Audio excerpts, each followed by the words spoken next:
Welcome to our gloriously grubby dive into the muck-stained world of medieval peasants. Today, we're tackling the million-groat question. How did these dirt-caked, turnip-munching folks survive plagues and famines?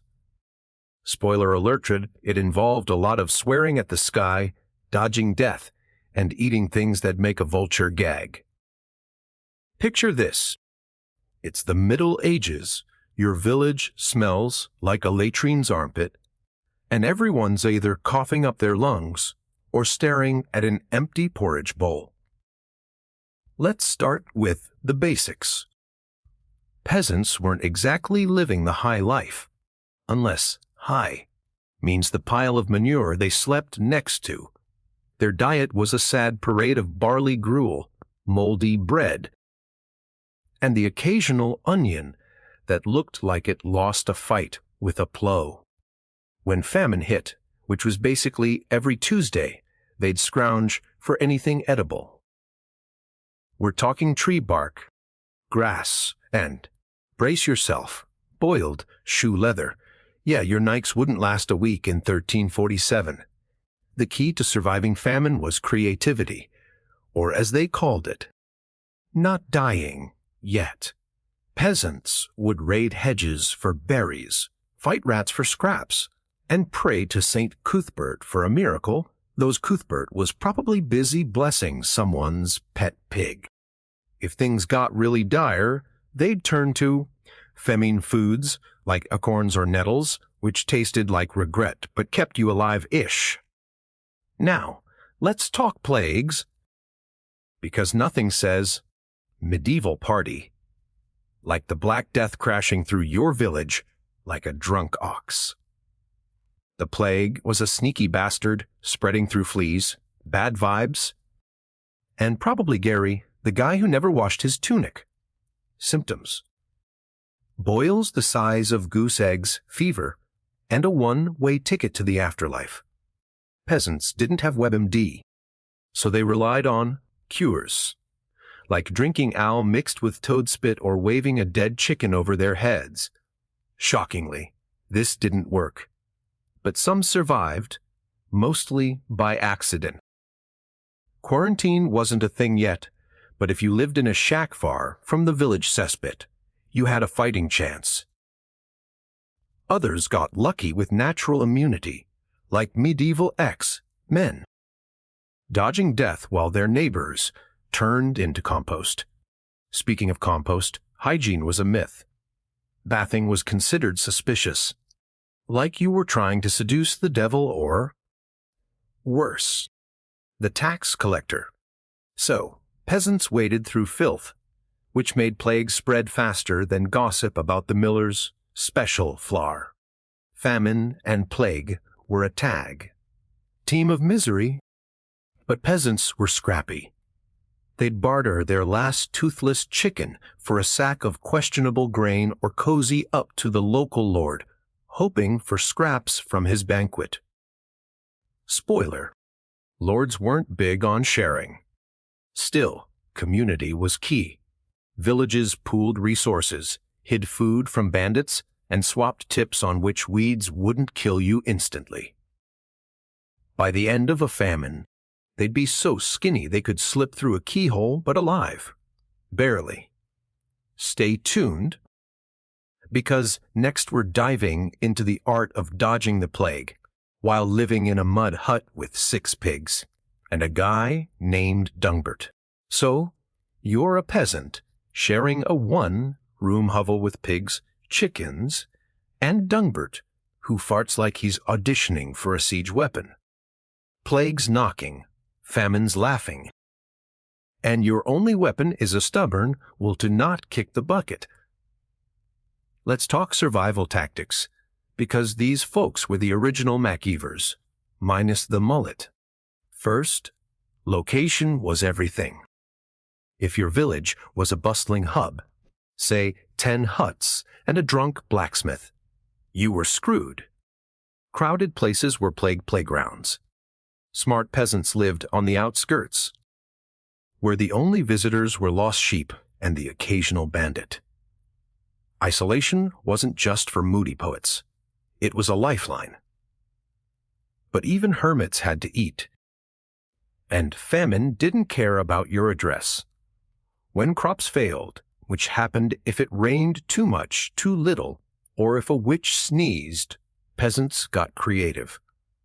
They'd dig up roots, which sounded wholesome until you realized they tasted like dirt's evil twin. Some turned to poaching, risking a date with the Lord's noose for a scrawny rabbit. Others bartered skills, like mending pots or telling filthy jokes, for a handful of oats. Women were the unsung heroes here, spinning wool, brewing ale, and somehow keeping the kids from eating the cat. Speaking of kids, they were free labor. Tiny hands could pick berries or chase rats, though half the time they'd eat the evidence. Now, let's get to the plague's favorite dance move. Spreading like wildfire in a haystack, peasants noticed that touching sick people was a bad idea, even if they didn't know about germs. Some villages tried shunning, which was less about manners and more about yelling. Stay away, boil face, from a safe distance.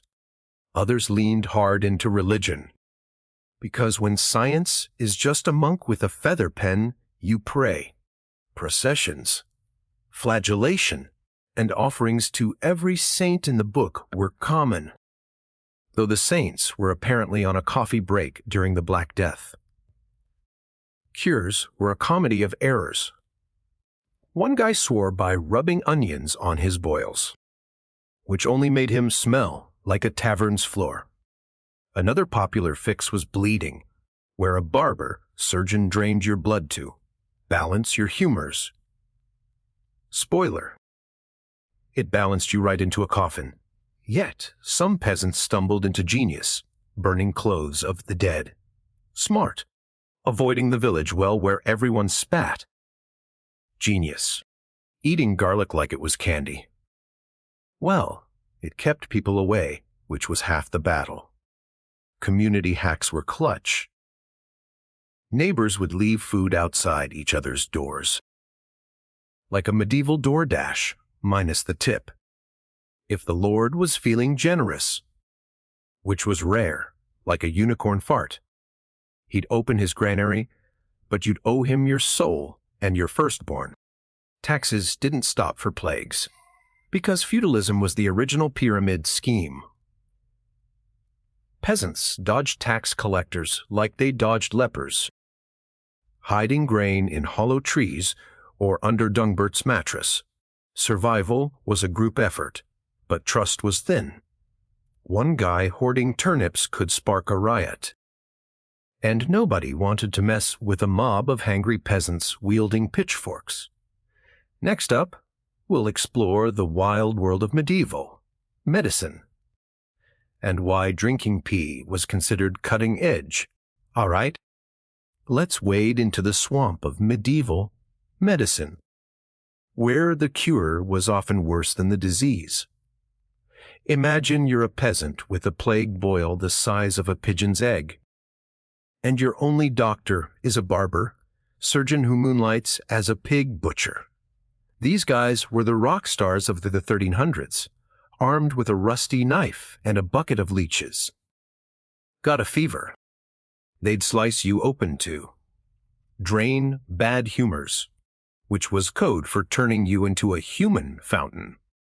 Spoiler: bleeding didn't cure the plague. It just made you too dizzy to complain. Leeches were another hot trend, slapped on your boils like Slimmy Band-Aids. They'd suck your blood while the barber hummed a hymn, probably to drown out your screams. Then there was the pee drinking craze. Yes, you heard that right. Some genius monk decided chugging your own piss would scare the plague away. It didn't, but it gave you a story to tell Steve. Peter at the Pearly Gates. Herbs were big, too. Peasants chewed mint or smeared lavender on their sores, which smelled nice but did jack all for the Black Death. The real MVPs were the accidental wins. Some folks drank all instead of well water, which was basically a cesspool smoothie. Booze had fewer germs, so they stumbled into survival while sloshed. Others burned rosemary to purify the air, which worked because smoke chased away plague-carrying fleas, who knew peasants were low-key chemists. But don't give them too much credit. Most cures came from quacks peddling snake oil. One guy sold tunicorn horn powder, which was just ground up goat hoof. Peasants ate it up, literally because hope was tastier than reality. The church got in on the scam, selling indulgences to cure your soul, if not your oozing sores. Meanwhile, Dungbert's uncle swore by rubbing goose fat on his feet, claiming it drew out the plague. It didn't, but it made him slide into the latrine faster. Community wisdom was a mixed bag. Old Agons, the village herbwife, brewed nettle tea that either saved you or gave you diarrhea so bad you forgot about the plague. Still, peasants shared these hacks like medieval TikTok, passing around recipes for plague soup, made of turnips and prayers. The rich had it worse, ironically. Lords hired fancy doctors who'd shove mercury up their noses, while peasants stuck to garlic and luck. Survival often came down to dodging these experts. If you avoided the barber's blade and Gary's plague-ridden hugs, you had a shot. By the end of a plague wave, the village looked like a ghost town, but the survivors were tough as nails, or at least as tough as boiled shoe leather. They'd toast their survival with watery ale, ignoring the fact that half their teeth fell out. Next, we'll dive into the church's role, where peasants prayed, whipped themselves, and got scammed by a saint's toenail. When the plague hit, peasants didn't just run to the barber. They sprinted to church, because nothing says, "Save me," like a priest with a bad haircut and a side hustle. Religion was the medieval equivalent of why. Fear. Everyone needed it, but it was spotty as hell. The Black Death had folks thinking God was pissed, so they doubled down on prayers, hoping to bribe their way into heaven. Churches were packed with sweaty, coughing peasants, which, surprise, made them plague super spreader events. The clergy, smelling a profit, sold indulgences, basically spiritual IOUs that promised less time in purgatory. Peasants handed over their last groat for a scrap of parchment, thinking it'd save them from eternal BBQ. Spoiler, it didn't. Then you had the flagellants, the rock stars of crazy. These guys wandered from village to village, whipping themselves with leather straps until they looked like a bad tanning session. They thought bleeding for Jesus would stop the plague. It didn't, but it gave Dungbert's cousin ideas for his weekend. Relics were another scam. Monks peddled saints' bones that were probably from a chicken or, worse, Gary's last dog. One village paid a fortune for St. Cuthbert's toenail, only to find out it was a pebble. Still, peasants kissed these fakes, hoping for a miracle, while fleas hopped off the relics like tiny plague taxes. Processions were big, too. Picture a parade of peasants chanting, waving crosses, and tripping over their own filth. It was less holy and more mess. But it gave them something to do besides count their boils.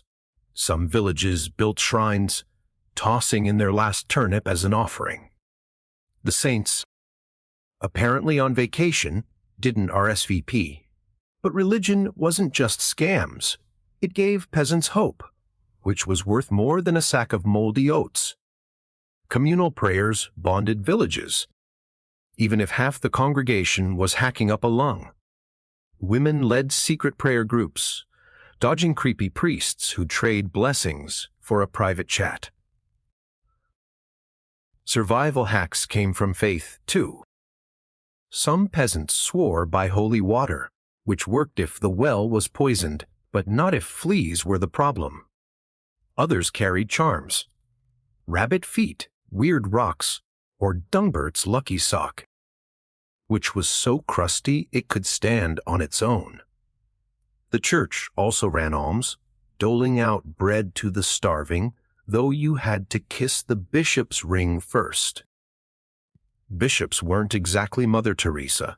Most hoarded grain while preaching about sacrifice. Still, the church was a lifeline for orphans and widows, who'd otherwise be eating dirt. The downside, taxes. Tithers didn't pause for plagues, so peasants hid their last carrot to avoid the collector's goons. By the end, survivors credited God garlic, or just not hugging Gary. The church kept the village's soul alive, even if its body was one cough from collapse. Next, we'll explore superstitions, where peasants blamed witches, cursed cows, and held the world's worst witch trial.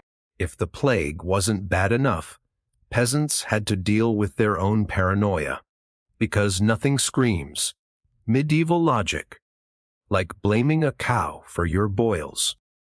Superstitions were the why-fi of explanations, shaky but everywhere. When crops died or Gary started coughing, peasants didn't think germs. They thought witch. Old Ags. The herb wife with a face like a disappointed turnip was prime suspect number one. She brewed teas that saved lives, but one bad batch, and boom. She's cursing the village. Witch hunts were less CSI and more drunken mob with pitchforks. One village held a trial where they tied Agnes to a donkey, dunked her in the river, and called it science. If she drowned, she was innocent. If she floated, she was a witch and got burned. Spoiler, Agnes drowned, and everyone felt bad until the next cow farted funny. Cows were big in the blame game. If Bessie's milk went sour, it wasn't because the barn was a biohazard, it was a hex. Peasants would hang garlic around Bessie's neck or chant at her udders, which didn't help but gave the kids a show. Other scapegoats: strangers, Jews, or anyone with a weird mole. One guy got exiled for sneezing too loud, which was fair since sneezes were basically plague cannons. Charms were huge. Peasants wore amulets made of bones, feathers, or Dungbert's old toenails, believing they'd ward off evil. Spoiler, they didn't, but they made you smell like a compost heap, which kept infected folks away. Curses were another obsession. If your bread went moldy, it wasn't the damp hut, it was your neighbor's evil eye. To break a curse, you'd bury a potato under a full moon or spit on a frog, which was as effective as Dungbert's hygiene routine. Omens ruled daily life. A crow landing on your roof. Plagues coming. 2 crows. Double plague. 3 crows. You're just cursed forever. Peasants read signs in everything: clouds, dreams, or the way Gary's dog limped. Survival meant dodging these omens. If a storm hit, you'd hide under a table, praying the devil wasn't knocking. Some superstitions accidentally helped. Burning, cursed. Clothes got rid of plague fleas. Avoiding, haunted. Wells meant cleaner water, but most were pure chaos, like the guy who danced naked to scare off demons and just scared off his wife. Community paranoia bonded people. Though, villages held bonfires to burn the curse, which doubled as a party with battle and worse, dancing women. Swapped ante, which tips, like hanging herbs or yelling at suspicious cats. Kids got roped in, sent to chase, level birds or guard the turnip patch from hexes. The downside, superstitions fueled mistrust. One bad rumor, and your best mate was labeled a sorcerer. Still, they gave peasants control in a world where death was the only certainty. By the time the plague passed, survivors swore their frog spitting worked. Next, we'll dig into food hoarding, where peasants hid grain from bandits and fought over a single moldy carrot. Famine turned peasants into food, hoarding gremlins, clutching their last turnip like it was the Holy Grail. When crops failed, which was as common as Dungbert's hangovers, starvation loomed, and trust went out the window. Every village had a Gary who'd steal your oats and blame a ghost. Hoarding was an art form. Peasants hid grain in hollow logs under floorboards, or in the thatch of their roofs, which worked until rats threw a party. One guy buried his barley in the pigsty, figuring no bandit would dig through manure. Spoiler, they did. And he cried into his empty porridge bowl. Bartering was the medieval black market. You'd trade a toothless hen for a fistful of beans, or your kid's shoes for a chunk of moldy cheese. Deals got wild. Old Agnes once swapped a magic twig for a fish head, claiming it cured boils. Nobody argued with Agnes, her stare could curdle milk. The Lord's men were the real problem. They'd sweep through, collecting taxes, which meant stealing your last carrot while calling it feudal duty. Peasants got sneaky, hiding food in fake graves or under Dungbert's mattress, which was so full even tax collectors gagged. Some villages set up decoy stashes, sacks of dirt disguised as grain, to trick the goons. It worked until the goons got wise and started stabbing sacks with spears. Women ran the show here. While men argued over who saw the last pigeon, women smuggled oats in their skirts or baked bread with sawdust to fool bandits. Kids were accomplices, trained to cry on cue to distract taxmen. Community hoarding was clutch but risky. Villages pooled grain in secret cellars, guarded by the meanest grandma with a stick. If someone snitched, fists flew faster than fleas in a plague pit. Black market deals crossed villages too. You'd trek miles to swap a leek for a questionable sausage, dodging bandits and wolves. Some peasants turned to crime, raiding rival villages for scraps. One crew, led by a guy called Stinky Pete, hit a lord's granary and got away with 3 sacks before the dogs caught up. They ate like kings for a week. Famine forced moral dilemmas. Eat the seed grain and you'd starve next year. Feed the kids or the pigs. Pigs won because bacon was currency. Some turned to cannibalism, but let's not dwell on that. It was rare, and even Dungbert had standards. Survival hacks included famine bread, a mix of bark, grass, and hope. It tasted like despair, but filled your gut. Others boiled nettles or raided anthills for eggs, which sounds gross but beat eating your belt. By famine's end, peasants were skeletal but crafty, having outsmarted bandits, lords, and their own hunger.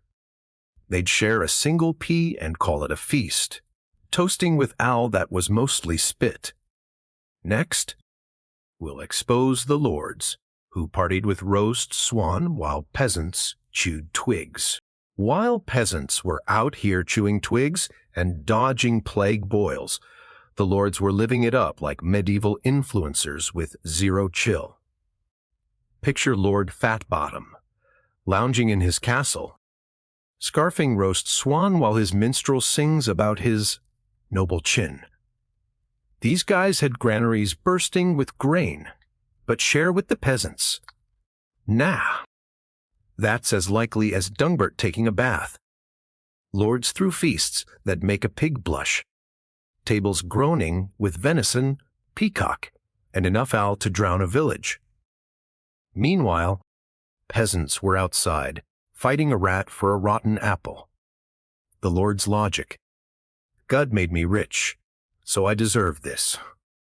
Yeah, and God made Gary smelly, but nobody's throwing him a banquet.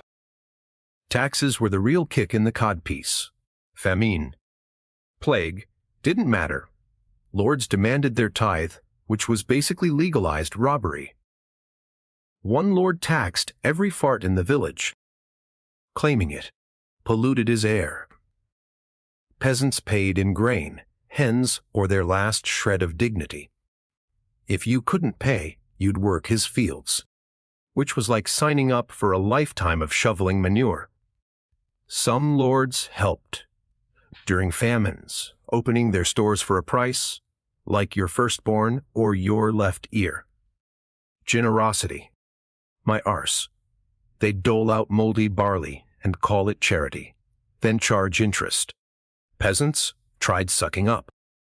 Sending gifts like a half, dead chicken, or a poem about the Lord's glorious mustache. Spoiler, it rarely worked. The Lord's men were worse. Thugs in chainmail who'd steal your last leak and call it inspection. One village hid their grain in a fake plague pit, betting the goons wouldn't dig. They didn't, but they burned the hut for fun. Lords also hoarded doctors, leaving peasants with barber, surgeons who thought leeches were high-tech. When the plague hit, lords fled to their country manors, leaving villages to rot. Some peasants got revenge, accidentally letting pigs into the Lord's garden or spreading rumors about his plague curse. Community resistance was key. Villages sent spies, usually kids, to watch the Lord's granary, planning raids. Stinky Pete's crew once swapped a Lord's wine with pond water, laughing as he toasted his own dysentery. Women wove insults into tapestries, calling the Lord Sir Greedypants in code. Survival meant playing dirty. Peasants worked the Lord's land, but forgot to harvest half the crop, hiding it for themselves. Others bribed his guards with ale or flirty winks, whatever worked. By famine's end, lords were fatter, peasants were bones. But the scrappy survived by outsmarting the system. They'd toast their cunning with stolen ale, cursing Fat Bottom's name.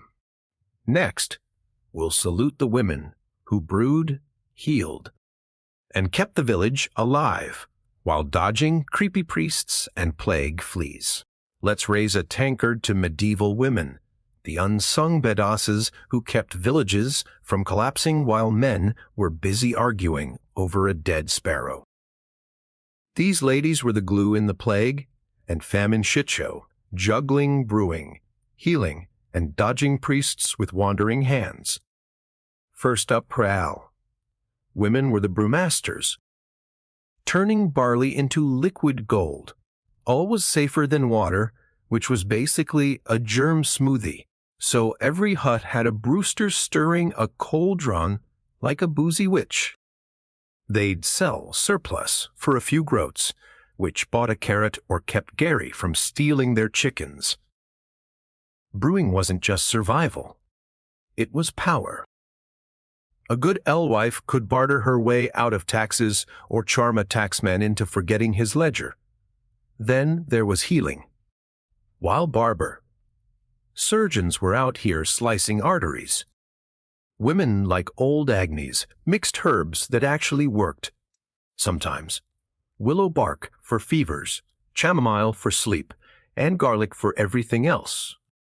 Agnes's nettle salve could soothe a boil, or make you cry so hard you forgot your plague. These herbwives were half doctor, half therapist. listening to villagers moan about their sores while stirring a pot of cure-all soup. But it wasn't all rosy. The church eyed them like hawks, ready to scream, which, if their tea cured too well. Agnes had to whisper her recipes, lest Father Creepapants accuse her of dancing with Satan.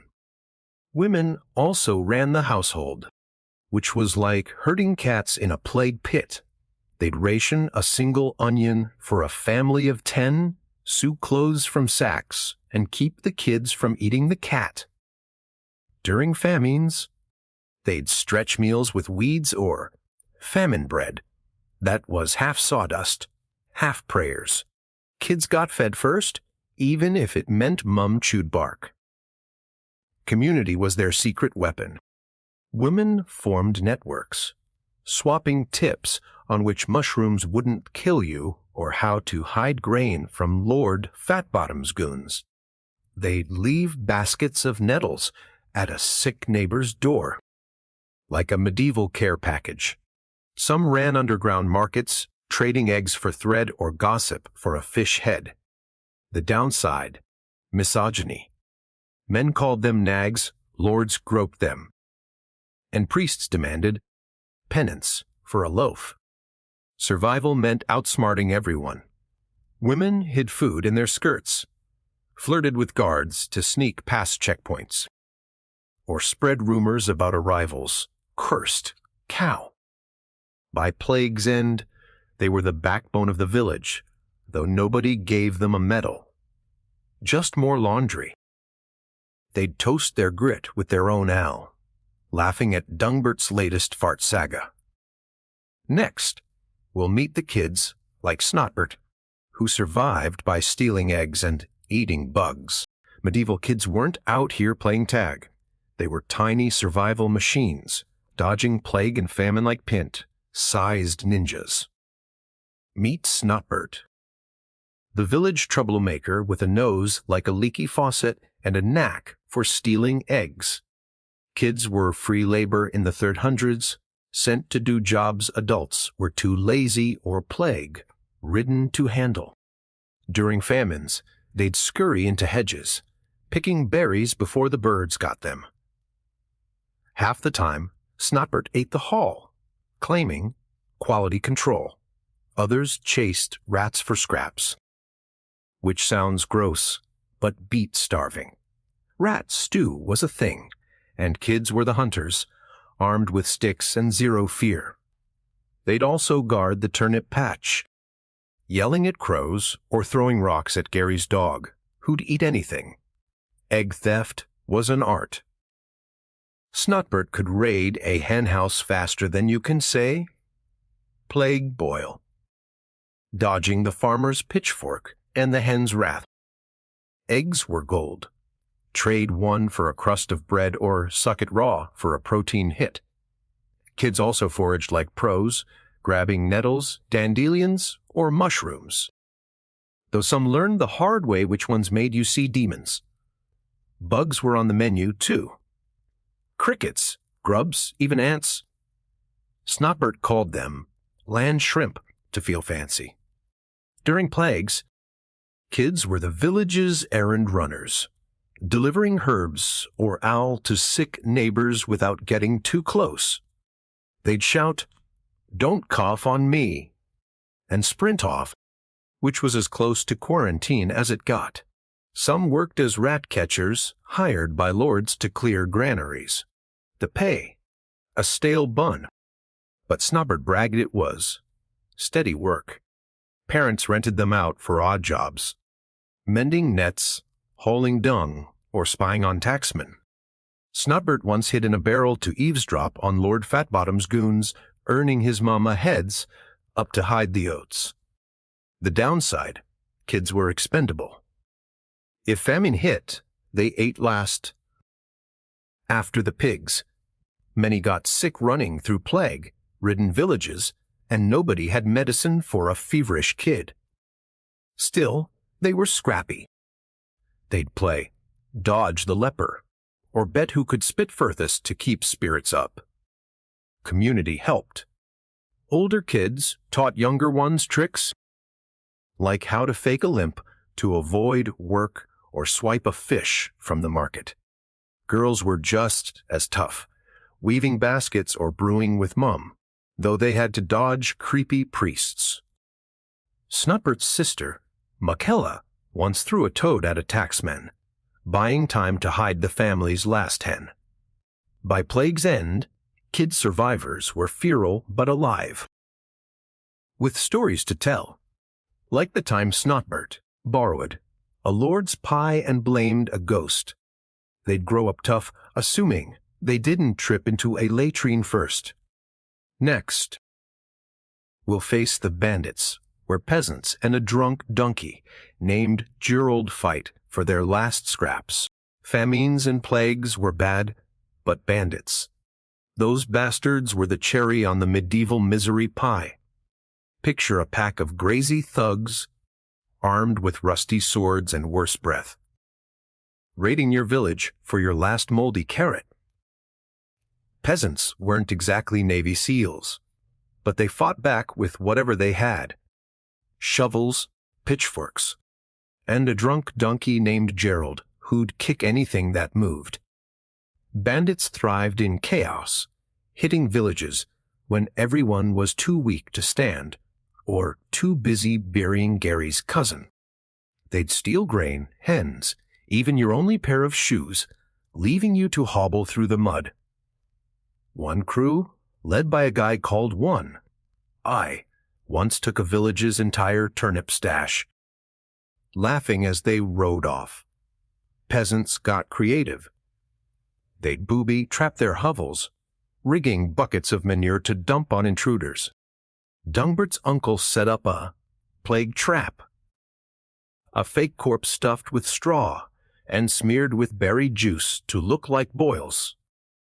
Bandits ran screaming, thinking they'd catch the Black Death. Villages pooled defenses, too. Men took turns as lookouts, hiding in trees with slingshots, while women sharpened sticks and kids, like Snotbert, chucked rocks. One village built a fake wall of thorns, funneling bandits into a pigpen where Gerald went full rodeo. That donkey was a hero, once headbutting a thief so hard he forgot his own name. Community was everything. Peasants shared weapons, mostly farm tools, and trained together practicing stab the sack with old bags of straw. Women ran the alarm system, banging pots to signal trouble. Old Agnes brewed a special ale that knocked bandits out cold, letting villagers tie them up and dump them in a ditch. Some peasants turned the tables, ambushing bandits on the road. Stinky Pete's crew lured a gang into a swamp, where they sank in mud while Pete's boys nabbed their loot. The downside: bandits were ruthless. If you fought back and lost, they'd burn your hut or worse. Kids were at risk, snatched for ransom, or forced to join the gang. Snutbert's cousin got kidnapped, but escaped by farting so bad the bandits gagged and let him go. Survival meant staying one step ahead. Peasants hid food in secret caches, like hollow trees or under the latrine. Nobody looked there. They'd also spread rumors about cursed villages, claiming the plague was still raging. One village faked a mass funeral, with everyone lying still until the bandits bolted. By famine's end, survivors were battered but proud, having saved their scraps from One's greasy paws. They'd celebrate with a bonfire, roasting a stolen bandit carrot and cheering Gerald's latest kick. Next, we'll follow peasants fleeing to new villages, only to find more plague and shittier ale. When plague and famine turned your village into a death trap, some peasants said, "Screw this," and hit the road, chasing rumors of greener pastures. Spoiler: greener usually meant more plague and ale that tasted like Gary's socks. Migration was no picnic. Imagine dragging your kids, a sack of moldy oats, and Dungbert's cousin through mud, wolves, and bandit country. Families fled to new villages, hoping for food or at least fewer boils. The journey was brutal. You'd trek miles, dodging one Eye's gang, who'd rob you blind for a crust of bread. Rivers were death traps. Cross one wrong, and you're fish food. Snotbert's uncle tried swimming with a sack of turnips and sank like a stone. If you made it, the new village wasn't exactly rolling out the welcome mat. Locals eyed strangers like they were plague carriers, which, fair, you might have been. Some slammed gates shut, yelling, "No room, leper." Others demanded bribes, a hen or your only shoe, to let you in. Food was the dream, but new villages were often just as starved. One family traded their last pig for a feast, only to get a bowl of nettle soup. All was the real letdown. Every village claimed their brew was the best, but it was usually watered down piss. Dungbert swore he'd rather drink from the latrine. Plague followed like a clingy ex. You'd settle in, thinking you'd escaped, then boom. Someone coughs, and it's Black Death 2.0.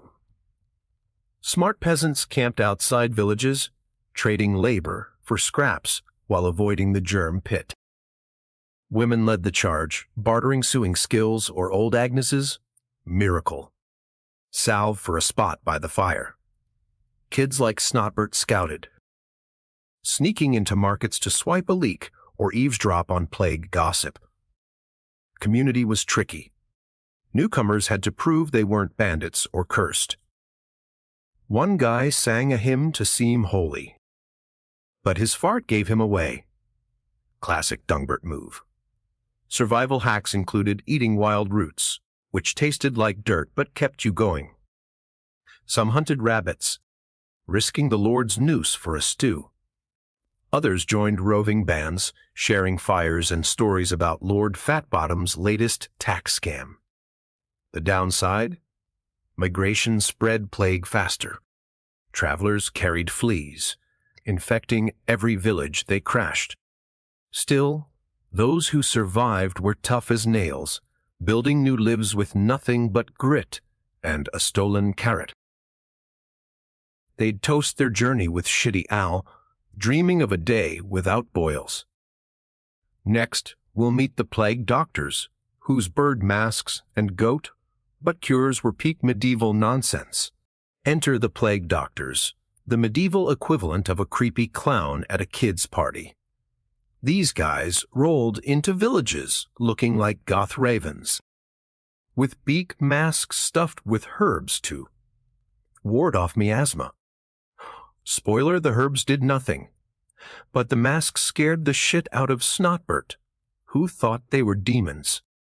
Plague doctors were the rock stars of quackery, charging lords a fortune to wave sticks at boils. Peasants couldn't afford them, so they got the budget version. A drunk monk with a garlic fetish. The cures were wild. One doctor prescribed sniffing a goat's butt to purify your humors. Dungbert tried it. And let's just say the goat wasn't impressed. Others recommended bathing in rose water, which was cute but useless when your bath was a puddle by the latrine. Bloodletting was still a hit. Slice a vein, watch the patient faint, call it progress. Some doctors used mercury ointments, which burned like hell, and poisoned you slower than the plague. The beak mask was supposed to protect them, but fleas didn't care about your fashion game. Many doctors died, proving their science was as legit as Gary's hygiene. Still, they had tricks that accidentally worked. Burning corpses and clothes cut down on fleas, and isolating patients, when they bothered, slowed the spread. Peasants watched from afar, mocking the doctor's wands and robes. Look at Sir Beakfus curing death with a twig. They'd cackle while brewing old Agnes's nettle tea, which was honestly just as effective. Community gossip painted doctors as half wizard, half conmen. Women swapped stories about cures gone wrong, like the guy who drank mercury and shat his soul out. Kids like Snotbert played plague doctor, strutting with a stick and a sack mask, demanding turnips for healing. The church hated these guys, calling them heretics for stealing their thunder. Father Creepypence would rant about God's will, while the doctor sold plague-proof amulets. Probably just pebbles. Peasants. Desperate, tried anything. One village paid a doctor to dance around a fire, thinking it'd banish the plague. It didn't, but it was great entertainment. Survival meant dodging these charlatans. Smart peasants stuck to basics. Stay away from coffers, burn the dead. And don't trust a guy in a bird mask. By plague's end, the doctors vanished, leaving behind debts and a trail of dead patients. Survivors shrugged, crediting their luck to Garlic or Stinky Pete's stolen all. They'd laugh about Beakfus over a fire, spitting on his cure, while scratching their flea bites. Next, we'll see how villages bounced back with sad feasts and a farting contest for morale. After the plague thinned the village and famine left everyone looking like walking skeletons. Peasants didn't just sit around crying. They threw the saddest parties in history to keep their spirits up. Picture a feast with 3 beans, a carrot, and a cup of ale that tasted like regret. These community shindigs were less about food and more about reminding everyone they weren't dead yet. The centerpiece. A farting contest, because nothing says, "We survived," like Dungbert unleashing a cloud that could knock out a cow. Villagers gathered around a fire, sharing whatever scraps they had. Maybe a boiled turnip or a fish head Stinky Pete, borrowed from a merchant. Women like old Agnes brought nettle soup, which was more love than flavor. Kids like Snotbert contributed by catching crickets, calling it dessert. The goal was simple: laugh, eat, and forget the boils for a night. Music was die-why. Some guy banging a pot, another blowing a reed pipe, and Dungbert's cousin attempting to sing, but sounding like a dying goose. Dancing was mandatory, even if you were half starved and limping. Picture Makella twirling with a broom, pretending it was Lord Fatbottom so she could kick it. Storytelling was huge. Elders spun tales of past famines, making it sound like they wrestled dragons for a loaf. Snobbert told a whooper about stealing a pie from a witch, conveniently forgetting it was Gary's moldy bread. These gatherings bonded the village, turning strangers into family. They'd swap survival tips, like which weeds were edible or how to trick taxmen with a fake limp. Women ran the show, organizing the feast and keeping drunks like Gary from pissing in the stew. The farting contest was the highlight. Contestants lined up, fueled by cabbage and desperation, aiming to outstink each other. Dungbert was undefeated, once clearing the crowd so fast they left their spoons behind. Prizes were humble: a bent spoon or a lucky rock, but the winner got bragging rights until the next plague. The church tried to shut it down, with Father Creepypence calling it sinful flatulence. Peasants ignored him, hiding the party behind prayer, excuses. These feasts weren't just fun, they were survival. Laughter kept despair at bay, and sharing scraps meant nobody starved alone. The downside: crowded huts spread fleas, so some woke up with new boils. Still, survivors cherished these nights, toasting with Al and a prayer that tomorrow wouldn't suck as much. Next, we'll dive into the animals. Pigs, chickens, and Gerald the donkey, who saved peasants' asses, literally and figuratively. Animals were the unsung heroes of medieval survival. And no, we're not just talking about Gerald the donkey, though that drunk beast deserves a statue. Pigs, chickens, and even rats played starring roles in keeping peasants alive through plagues and famines. Pigs were walking gold, fat, delicious, and happy to eat your garbage. A single sow could feed a family for weeks, assuming you could fend off bandits or Gary's sticky fingers. During famines, pigs got VIP treatment, eating better than the kids. Snuppert's mum once traded her only cloak to save their pig, Bessie, from the butcher. Bacon was currency, bartered for grain or a plague cure from old Agnes. Chickens were just as clutch. Hens laid eggs, which were like medieval protein bars, portable and tradable. A good layer was worth more than a lazy husband. McKella guarded their hens like a hawk, chasing off foxes, and Snotbert, who'd borrow eggs for experiments. Chickens also ate bugs, which was handy when locusts or plague fleas showed up. Some peasants kept them in the hut, which was gross but kept them safe from one eye's gang. Rats. Not food. Well, mostly. They were pests, but chasing them kept kids busy and taught Snotbert to aim a slingshot. Dogs were MVPs too. Gary's mutt, Fleabag, barked at bandits and sniffed out buried grain, though he also stole bread. Then there's Gerald, the donkey who carried sacks, kicked thieves, and once got so drunk on spilled all he ran through Lord Fatbottom's garden, trampling his roses. Gerald was family, hauling firewood or fleeing migrants to new villages. Animals weren't just food, they were pals. Peasants talked to their pigs, sang to their hens, and cursed Gerald's stubborn ass, but they loved him. During plagues, animals were lifelines. If you couldn't leave your hut, a chicken's egg or a pig's ham kept you going. Smart peasants hid livestock from taxmen, stuffing hens under beds or tying Gerald to a tree in the woods. Community animal care was key. Villages shared grazing land and took turns guarding herds from wolves.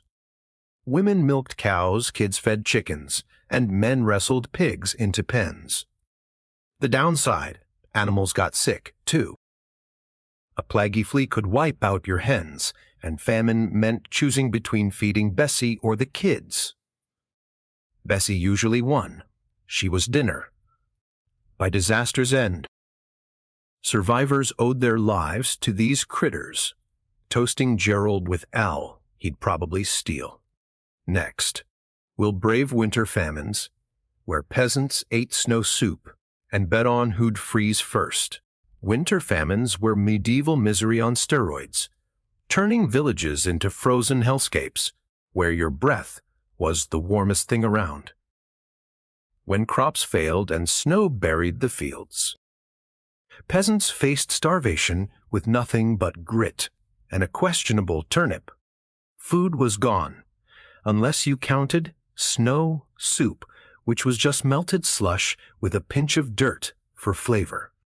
Dungbert swore it built character, but it mostly built diarrhea. Families burned furniture for warmth, starting with the wobbly stool nobody liked. Snotbert's dad once tossed his wife's loom into the fire, earning a glare that could melt ice. The real gamble was who'd freeze first. Villagers bet groats on which cousin would turn blue. With Gary's uncle as the favorite, he was half dead already. Survival meant scavenging like roaches. Peasants dug through snow for frozen roots, which tasted like frosty regret, but filled your gut. Others hunted rabbits, though most were smarter than Snotbert, and hid. Poaching was risky. Lord Fatbottom's men would flay you for a squirrel, but hunger didn't care about laws. Some ate tree bark, which was like chewing a fence post, or boiled leather belts, praying they'd soften. Spoiler, they didn't. Animals were lifelines. Bessie the pig got slaughtered first, her bacon stretching meals for weeks. Chickens stopped laying in the cold. So Muckella sang to them, hoping flattery would help. Gerald the donkey hauled firewood, though he'd kick you if the wind blew wrong. Community was clutch. Villages pooled scraps, sharing a single fish head like it was a feast. Women like Old Ag's brewed winter tea from pine needles, which was less tea and more desperation in a cup. Kids shoveled paths to the well, dodging ice patches and Gary's dog, who'd steal your mittens. The church offered alms, but Father Creepypants demanded prayers first, which was hard when your teeth chattered like castanets. Taxes didn't stop because lords were bastards. Peasants hid their last onion in snowbanks, hoping taxmen wouldn't dig. Some burned, cursed, logs to scare off collectors, claiming the smoke was plaguey. Morale was the real battle. Huddled in huts, families told crude jokes about Lord Fatbottom's girth to stay sane. Dungbert's fart lit the room, literally, when it hit the fire. By spring, survivors were skeletal but stubborn, having outlasted the cold with sheer spite. They'd thou their ale and toast to not being icicles. Next, we'll hit the markets, where peasants bartered their souls for a fish head. Medieval markets were like Black Friday in a mud pit, with peasants bartering their last shred of dignity for a half-rotten fish head. When famine hit, these chaotic bazaars were survival hubs, packed with hagglers, thieves, and Gary trying to sell magic pebbles. You'd trick Miles, dodging one-eyes bandits, to trade a daughter's braid for a handful of oats or a leaky bucket for a whiff of cheese. Old Agnes was a legend, swapping her plague proof salve for a sack of barley, her glare ensuring nobody dared haggle. Bartering was cutthroat. A good deal could mean dinner, a bad one, and you're eating your shoe. Snotbert once traded Lucky, rabbit foot, actually a rat's, for a moldy apple, calling it his best scam yet. Women ran the show, weaving baskets or brewing ale to trade, while men offered labor or questionable relics. Muckella swapped a song for a leek, her voice so bad the merchant paid her to stop. Markets were also gossip central. Peasants swapped tips on edible weeds or which village had plague. One rumor claimed Lord Fatbottom taxed smiles, so everyone practiced scowling. Thieves were everywhere. Snotbert's cousin lost a hen to a pickpocket who vanished faster than Dungbert's hygiene. Merchants were no better, selling fresh fish that smelled like Gary's armpit or grain mixed with sawdust. Smart peasants sniffed everything, though that risked passing out. Community deals saved lives. Villages sent traders together, pooling goods to score bulk grain or a scrawny goat. Women formed barter rings, trading thread for eggs or gossip for a carrot. Kids like Snotbert ran errands, dodging stalls to deliver messages or swipe a plum. The downside, markets spread plague like wildfire. Crowded, filthy, and full of covers, they were flea playgrounds. Taxes didn't help. Lord Fatbottom's men patrolled, demanding a cut of every deal. Peasants hid goods in their breeches or faked poverty, with Makala crying on cue to distract the goons. Some turned to black market deals, meeting in alleys to swap a piglet for a dagger. Stinky Pete's crew ran a side hustle, trading stolen lordly wine for anything edible. Survival meant haggling like your life depended on it, which it did. A good trader could stretch a single egg into a week's meals. By market's end, peasants lugged home their loot. Bruised but fed, cursing merchants and dreaming of a real pie. They'd toast their deals with ale, hoping tomorrow's trade wouldn't cost their last tooth. Next, we'll join the rebellions, where Stinky Pete's pitchfork mob takes on the taxmen. When famine and plague pushed peasants to the edge, they didn't just grumble. They grabbed pitchforks and went full mob, led by legends like Stinky Pete, whose odor could rout an army. Rebellions were rare but glorious, born from pure rage at Lord Fatbottom's taxes. Picture a taxman demanding your last groat while you're chewing grass. Then Pete roars. No more. And suddenly everyone's waving shovels. These uprisings were less Robin Hood, more drunken brawl with extra manure. Pete's crew once stormed a tax collector's cart, pelting it with rotten turnips until the goons fled, leaving a sack of stolen grain. The goal wasn't revolution. Peasants weren't that organized. It was survival. Taxes during famine meant death, so they fought to keep their scraps. Women were key, sharpening sticks and chanting war cries that made Gary piss himself. Old Agnes brewed, Ribble Owl, strong enough to make you punch a knight.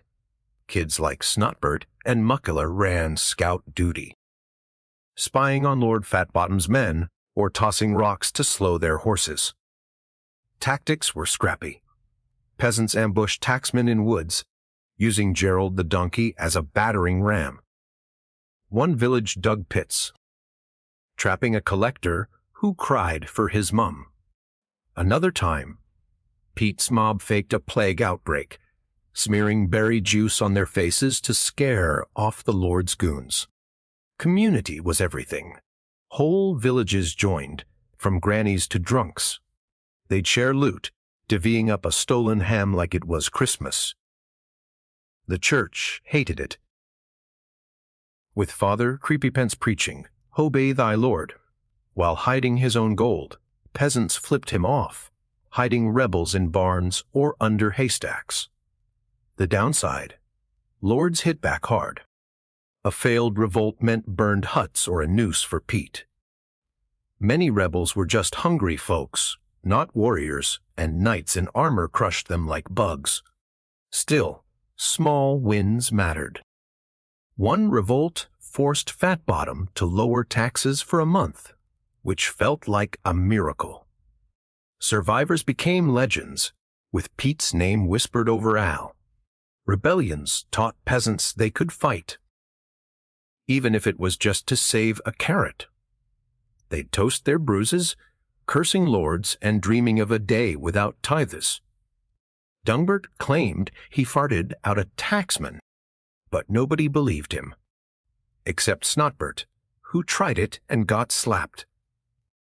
Next, we'll dive into folklore, where raunchy tales by the fire kept hope alive.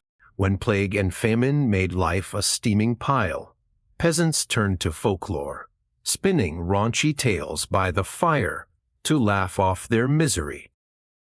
These weren't your Disney fairy tales. Think crude, fart, heavy sagas about witches, demons, and Lord Fatbottom's secret love for his goat. Huddled in smoky huts. With Gerald snoring outside, villagers passed the ale and let the stories fly. Old Agnes was the queen, weaving yarns about a witch who cursed Gary's cow to fart plagues. Everyone roared, especially Dungbert, whose own gas could have started. Tales served a purpose. They kept hope alive when boils and hunger didn't. One story claimed a peasant tricked the devil with a moldy turnip, swapping it for a sack of gold. Spoiler, nobody tried it, but it made taxmen sound beatable. Heroes were scrappy. Like Stinky Pete, who, in legend, stole a lord's feast and fed a village. Real Pete was less epic, but the tale inspired kids like Snotbert to swipe eggs. Women shone in these stories, often outsmarting lords or priests. Muckla's favorite was about a Brewster who spiked Father Creepypants's wine with laxatives, leaving him stuck in the latrine during Mass. Community bonded over these nights. Elders taught kids morals like don't trust a taxman, through tales of cunning foxes or farting trolls. Men boasted of ancestors who wrestled wolves, while women whispered of herbwives who cured plagues with secret brews. Kids acted out the stories, with Snotbert playing a bandit who got kicked by Gerald's ghost. Folklore also explained the unexplainable. Plague. Blame a demon who sneezed on the well. Famine. A witch hexed the crops. These tales gave peasants control, even if it was just pretending. Some stories were practical, encoding survival tips, like avoiding cursed wells, which were often poisoned. The church hated the dirty ones, calling them sinful, but peasants didn't care. Father Creepypants could shove his sermons. They'd rather laugh about none who farted out a miracle. The downside. Stories fueled superstitions, leading to witch hunts or blaming Gary's dog for the weather. Still, folklore was medicine for the soul. Cheaper than old Agnes's salve and twice as fun. Survivors swore a good tale saved them, toasting with Al and a belch. Next, we'll rebuild after the plague, with one cow and a pile of grudges. The plague finally pissed off, leaving villages looking like a graveyard had a yard sale. Survivors, gaunt, boil, scared, and pissed, had to rebuild with one cow, a broken plow, and a grudge against Gary for stealing the last ham. Half the huts were empty, either from death or folks fleeing to shittier villages. Fields were overgrown, and the only crop was resentment. Peasants started small, fixing roofs with straw and prayers. Snotbert's dad patched their hut using mud and hope, which held until the first rain. Animals were key. Bessie the cow was a queen, her milk feeding kids, while Gerald the donkey hauled timber, occasionally kicking a bandit's ghost for old time's sake. Chickens scratched for bugs, and Makala swore her hen winked at her. Food was priority one. Survivors planted whatever seeds they hadn't eaten, bartering with neighbors for a leek or a questionable turnip. Old Agnes led the charge, trading her miracle salve for grain, her glare scaring off scavengers. Community was everything. Villages pooled tools, sharing a single hoe like it was Excalibur. Women wove nets to catch fish, while men rebuilt pens to keep Gary's dog from eating the hens.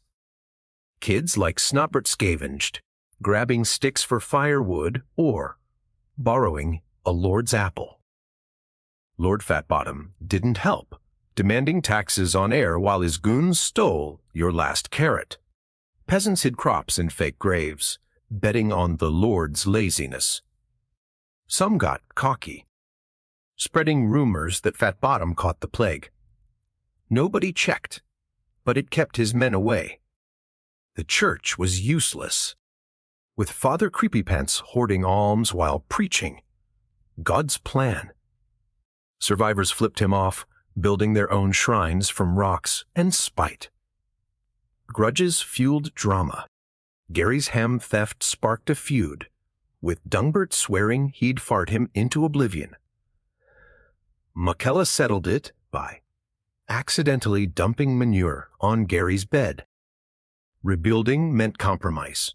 Share the cow, forgive the thief, or at least don't stab him yet. By spring, huts stood, fields sprouted, and survivors toasted with Al. Cursing the plague and Gary's sticky fingers. They weren't thriving, but they were alive, which was victory enough. Next, we'll tackle famine recovery. Planting seeds and praying they're not hexed. Famine recovery was like waking up from a nightmare, only to find your house is still on fire. Peasants, fresh off chewing bark, had to plant seeds in mud and pray they weren't cursed. Fields were a mess, half flooded, half dust, and all hope. Snotbird's dad sowed barley with a stick, muttering about witches hexing the dirt. Rain was a coin toss. Too much. And your crops drowned. Too little. And you're eating dreams. Old Agnes sprinkled, holy, water on her plot, which did nothing but make Dungbert slip. Seeds were gold, hoarded like a dragon's stash. If you ate them during famine, you were screwed now. Villagers bartered for extras, trading a hen for a handful or Makella's braid for a pea. Gerald hauled manure to fertilize fields, though he'd eat the weeds first if you blinked. Community planting was key. Peasants shared plows, taking turns to break the soil while kids like Snotbert scared off crows.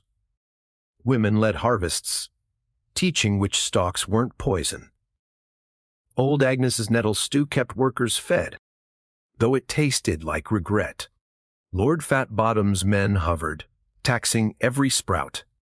Peasants hid early crops under straw or in Dungbert's hut. Nobody searched there. The stench was a force field.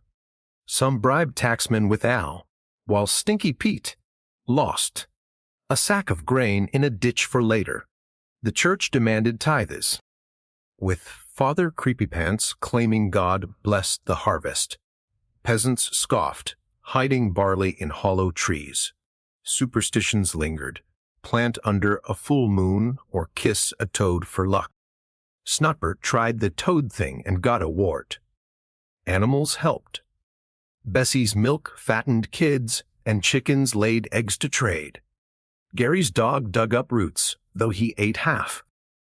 Markets were lifelines, where a good haggle meant a sack of oats. Makella swapped a song for a leak, proving desperation was a great muse. The downside: pests, locusts, rats, or Gary's sticky fingers. One bad storm could wipe you out, and bandits like one, I never quit. Survivors worked dawn to dusk, praying for a harvest that wasn't a joke. By autumn, green shoots meant hope, and they'd toast with ale, cursing the mud and Fatbottom's greed. Next, we'll hit the markets again, haggling for apples like they're diamonds.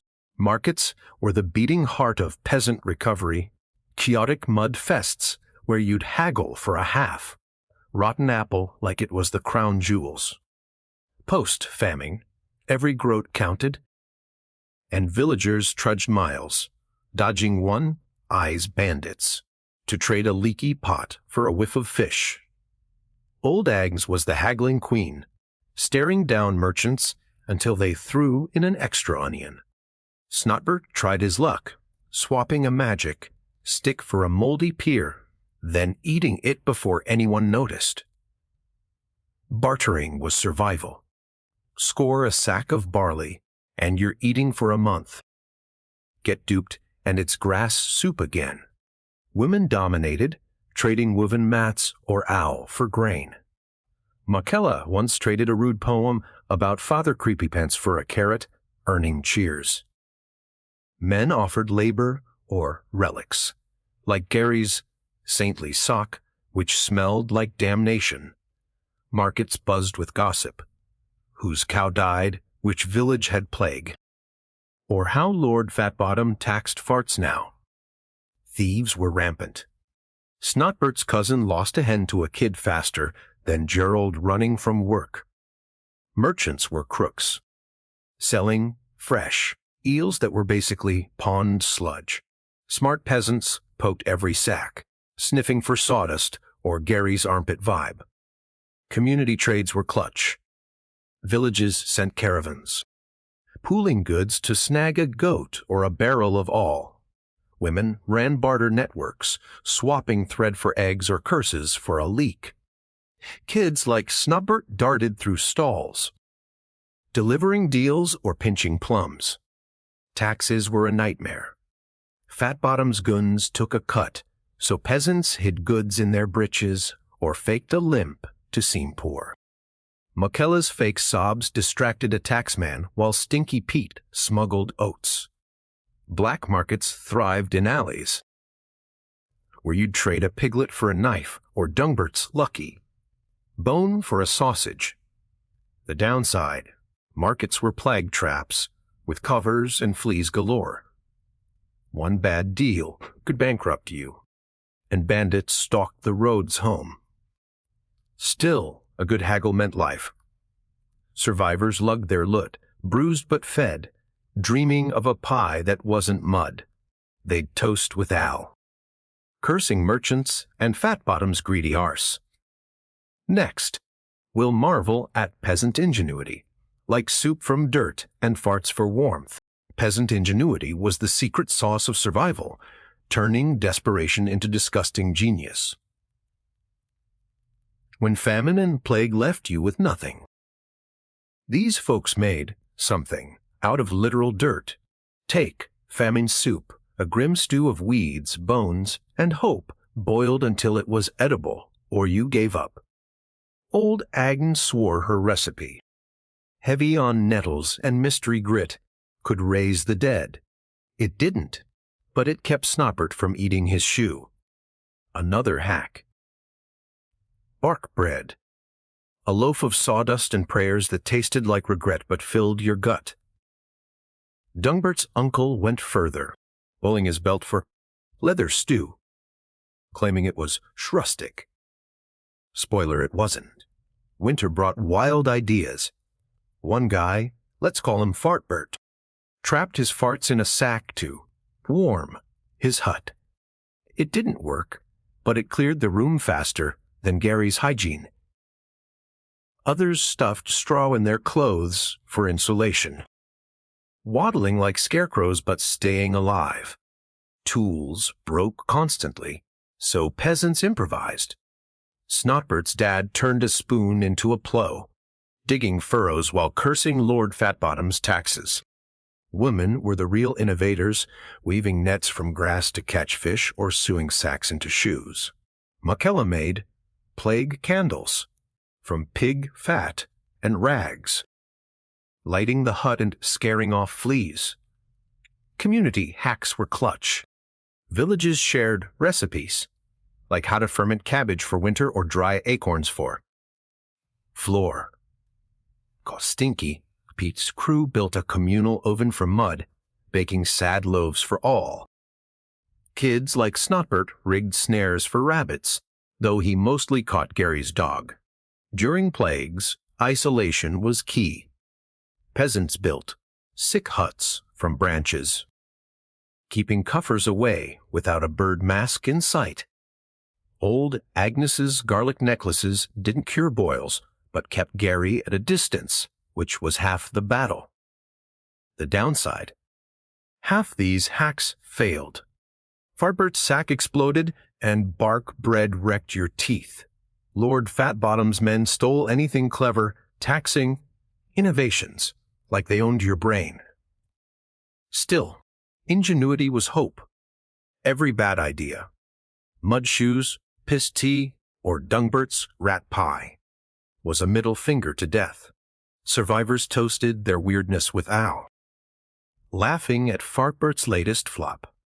Next, we'll explore their legacy, how these grimy geniuses shaped the world. Teeth be damned. Medieval peasants weren't just surviving, They were forging the world's backbone, one moldy turnip at a time. Their legacy is why we're not all chewing bark today, though their dental hygiene makes modern dentists weep.